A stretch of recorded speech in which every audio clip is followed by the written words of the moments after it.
So now you're buying the property for £600,000.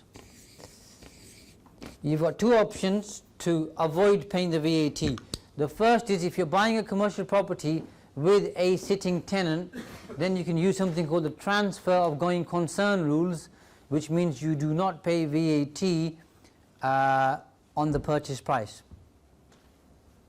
The second one is if you're doing a commercial conversion, which I think I covered earlier today. You complete a VAT 1614D, which means you do not pay any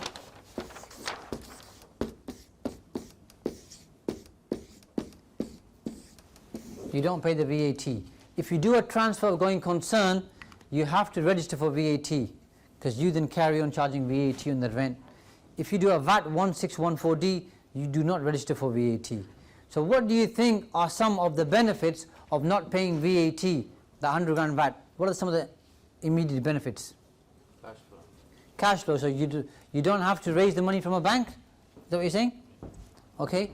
So no need to raise money. Anything else? No, because that's not quite going to work.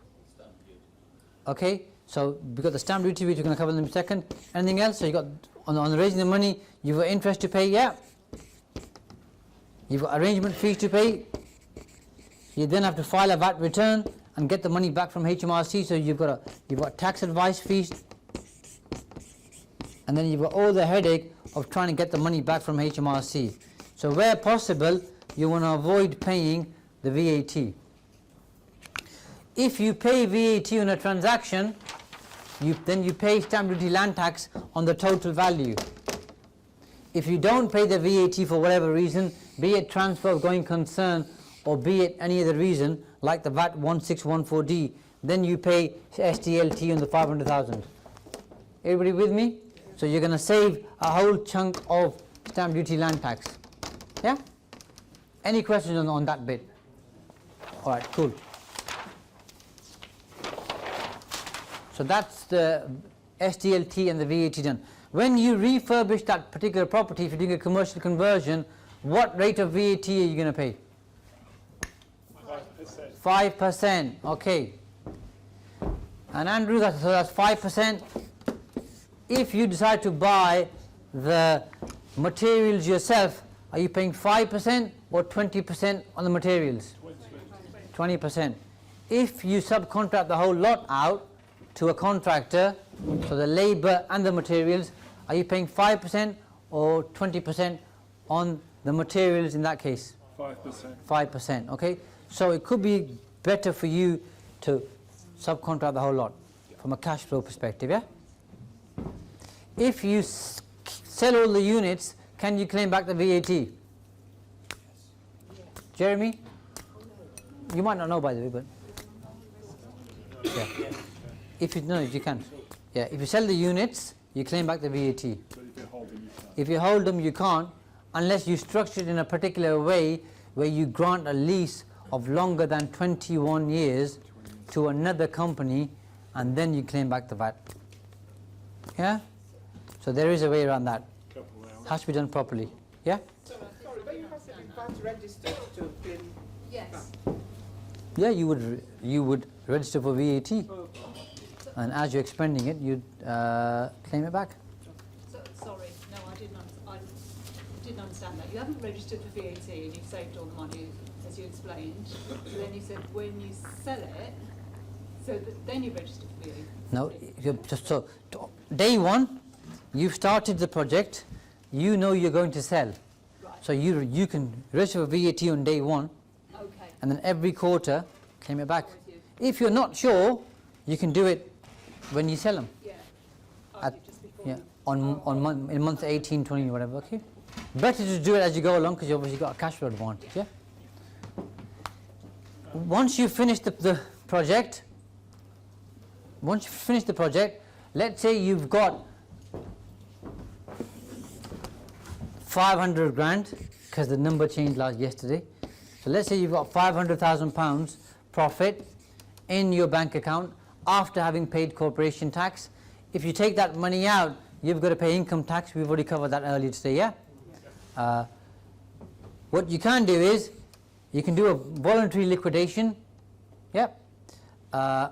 Close the company down, claim entrepreneurs relief, as long as you meet the rules, only pay 10% tax. So on taking out 500 grand from your company, you'd pay £50,000 to HMRC and 450 grand comes into your pocket. If you don't claim entrepreneurs relief, you're going to have to pay more tax, yeah? Is there an upper limit? Sorry? Is there an upper limit? On entrepreneurs relief, yes, before yesterday it was 10 million pounds, after yesterday it's £1 million. Yeah? But that figure might change at some point in the future, you never know. Because it started at 1 million in 2008, and when it went up and it's gone down again. So you can close the company down, claim entrepreneurs relief, and you get £1 million per person as of yesterday, and you only pay 10% tax on that. Yeah. However, if you do that, you can't then go into the same sector or the business for the next 2 years, okay? Because there's something called the TAR, the Targeted Anti-Avoidance Rules, okay? So you can't set up a new Phoenix company to go into the same trade. But if you're not going to, it's a one-off transaction, or you've done 2 or 3 deals and you've saved up, say 500 grand or £1 million, it's worth doing that, taking all the money out and then doing something else. Yep. So you can go again to get to your 1 million and then stop. Yeah. So I will come to you. So you can build it up, yeah? Entrepreneurs relief, remember, is only available to trading companies and it's not available to investment companies.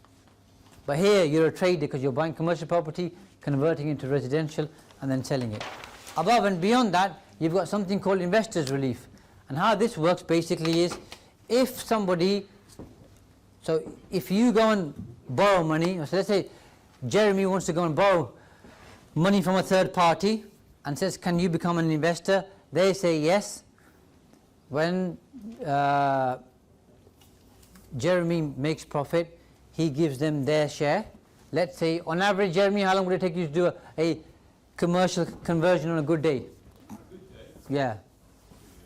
2 years. So after 2 years, Jeremy gives them their income, keeps his own, then Jeremy finds a new deal, works on that deal, then Jeremy has to go and find a new investor. Could be the same investor or could be a different investor. Yeah. With the investors relief, what happens is, if you give the investor shares on day one,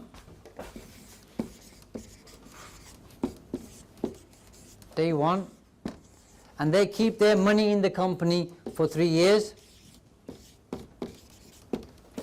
when they take their money out after 3 years, so their profit, they only pay 10% tax. If they don't qualify for investors relief, then they've got to pay a much higher rate of tax. Yeah? Depends on their overall income, yeah? So it could be 10, 20, 40% as an individual, yeah? Yeah.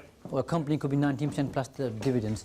So what you want to be doing, and what Jeremy would be doing, is finding an investor and saying, why don't you invest in a deal with me? Okay? Let's do this, okay? It's going to give Jeremy an opportunity to do 2 deals, because he says he can do a deal in 2 years. So after the second year, he can then find it. Sorry? On a good day. On a bad day, it's going to take Jeremy 2 years and a month. So he could do 2 deals rather than 1, okay? And an investor only pays 10% tax. So they are more incentivized to invest with you. Make sense? And the lifetime limit for investors relief, as things stand right now, lo and behold, is 10 million, which is the same number for entrepreneurs relief. Yeah? So those are some of the things you want to bear in mind when doing or looking to do commercial conversions.